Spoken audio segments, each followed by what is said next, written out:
नमस्कार, आप सबका हमारे चैनल पौराणिक कथाएं में हार्दिक स्वागत है। आज की कथा गजेंद्र मोक्ष पर आधारित है। अति प्राचीन काल की बात है। द्रविड़ देश में एक पांड्यवंशी राजा राज्य करते थे।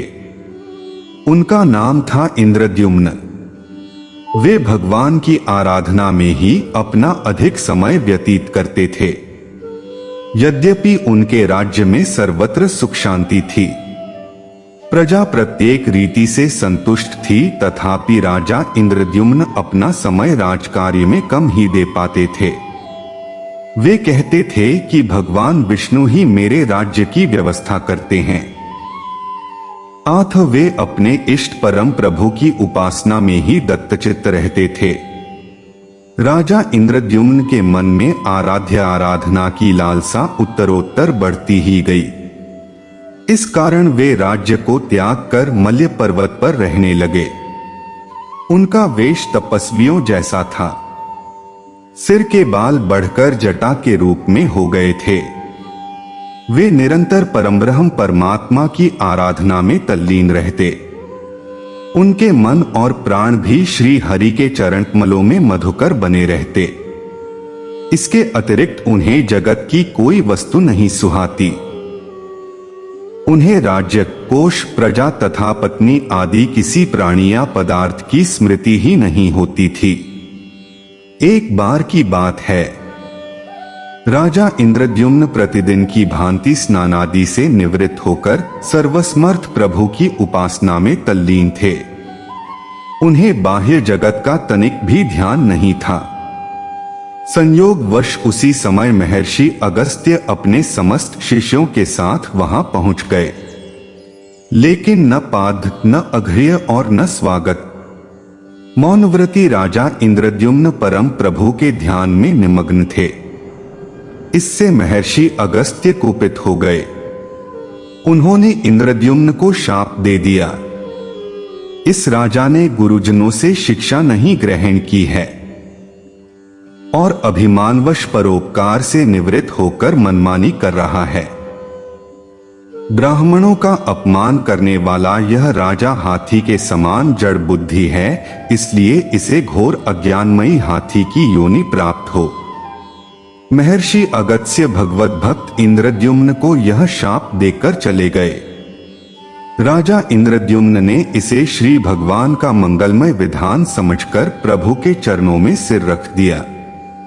क्षीराब्धि में 10 सहस्त्र योजन लंबा, चौड़ा और ऊंचा त्रिकुट नामक पर्वत था। वह पर्वत अत्यंत सुंदर एवं श्रेष्ठ था। उस पर्वतराज त्रिकुट की तराई में ऋतुमान नामक भगवान वरुण का क्रीड़ा कानन था। उसके चारों ओर दिव्य वृक्ष सुशोभित थे। वे वृक्ष सदा पुष्पों और फूलों से लदे रहते थे। उसी क्रीड़ा कानन ऋतुमान के समीप पर्वत श्रेष्ठ त्रिकुट के गहन वन में हथनियों के साथ अत्यंत शक्तिशाली और अमित पराक्रमी गजेंद्र रहता था। एक बार की बात है, गजेंद्र अपने साथियों सहित त्रिषाधिक्य प्यास की तीव्रता से व्याकुल हो गया। वह कमल की गंध से सुगंधित वायु को सूंघकर एक चित्ताकर्षक विशाल सरोवर के तट पर जा पहुंचा। गजेंद्र ने उस सरोवर के निर्मल, शीतल और मीठे जल में प्रवेश किया। पहले तो उसने जल पीकर अपनी तृषा बुझाई, फिर जल में स्नान कर अपना श्रम दूर किया। तत्पश्चात उसने जल क्रीड़ा आरंभ कर दी। वह अपनी सूंड में जल भरकर उसकी फुहारों से हथिनियों को स्नान कराने लगा। तभी अचानक गजेंद्र ने सूंड उठाकर चीत्कार की।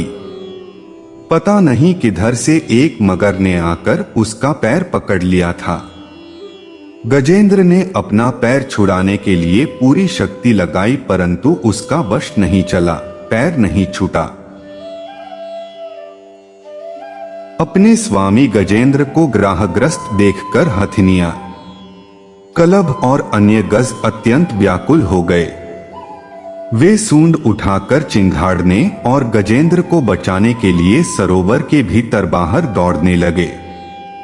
उन्होंने पूरी चेष्टा की लेकिन सफल नहीं हुए। वस्तुतः महर्षि अगस्त्य के शाप से राजा इंद्रद्युम्न ही गजेंद्र हो गए थे और गंधर्व श्रेष्ठ हुहु महर्षि देवल के शाप से ग्राह हो गए थे। वे भी अत्यंत पराक्रमी थे। संघर्ष चलता रहा। गजेंद्र स्वयं को बाहर खींचता और ग्राह गजेंद्र को भीतर खींचता। सरोवर का निर्मल जल गंदला हो गया था। कमलदल क्षत विक्षत हो गए। जल जंतु व्याकुल हो उठे। गजेंद्र और ग्राह का संघर्ष 1 सहस्त्र वर्ष तक चलता रहा। दोनों जीवित रहे। यह दृश्य देखकर देवगण चकित हो गए। अंततः गजेंद्र का शरीर शिथिल हो गया। उसके शरीर में शक्ति और मन में उत्साह नहीं रहा, परंतु जलचर होने के कारण ग्राह की शक्ति में कोई कमी नहीं आई। उसकी शक्ति बढ़ गई। वह नवीन उत्साह से अधिक शक्ति लगाकर गजेंद्र को खींचने लगा। असमर्थ गजेंद्र के प्राण संकट में पड़ गए। उसकी शक्ति और पराक्रम का अहंकार चूर चूर हो गया। वह पूर्णतया निराश हो गया। किंतु पूर्व जन्म की निरंतर भगवद आराधना के फलस्वरूप उसे भगवत स्मृति हो आई। उसने निश्चय किया कि मैं कराल काल के भय से चराचर प्राणियों के शरण्य सर्वसमर्थ प्रभु की शरण ग्रहण करता हूँ। इस निश्चय के साथ गजेंद्र मन को एकाग्र कर पूर्वजन्म में सीखे श्रेष्ठ स्तोत्र द्वारा परम प्रभु की स्तुति करने लगा।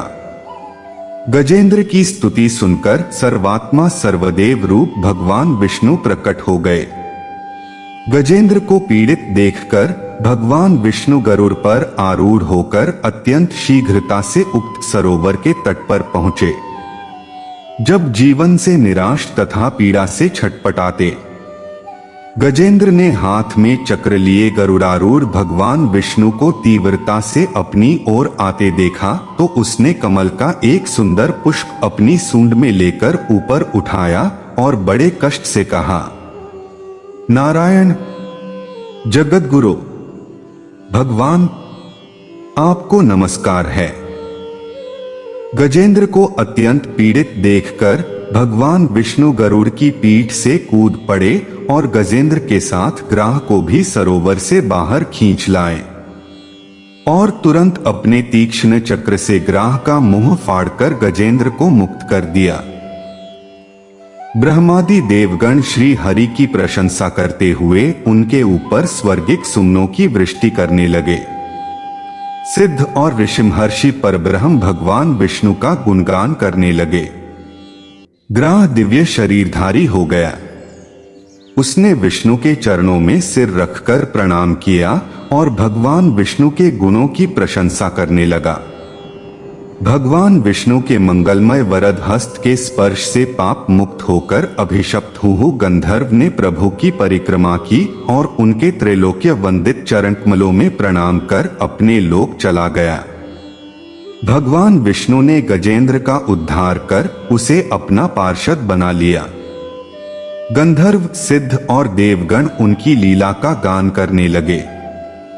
गजेंद्र की स्तुति से प्रसन्न होकर भगवान विष्णु ने सबके समक्ष कहा, प्यारे गजेंद्र, जो लोग ब्रह्मा मुहूर्त में उठकर तुम्हारी की हुई स्तुति से मेरा स्तवन करेंगे, उन्हें मैं मृत्यु के समय निर्मल बुद्धि का दान करूंगा। अगर आप हमारे भजन, स्तुति, आरती और धार्मिक कथाओं से जुड़े आपके कुछ सवाल हैं तो वो आप हमें कमेंट बॉक्स में बता सकते हैं। अगर आपको ये वीडियो अच्छी लगी है तो इसे लाइक शेयर जरूर करें। ऐसी ही अन्य भजन, आरती और कथाओं को सुनने के लिए जुड़ी रहें। धन्यवाद।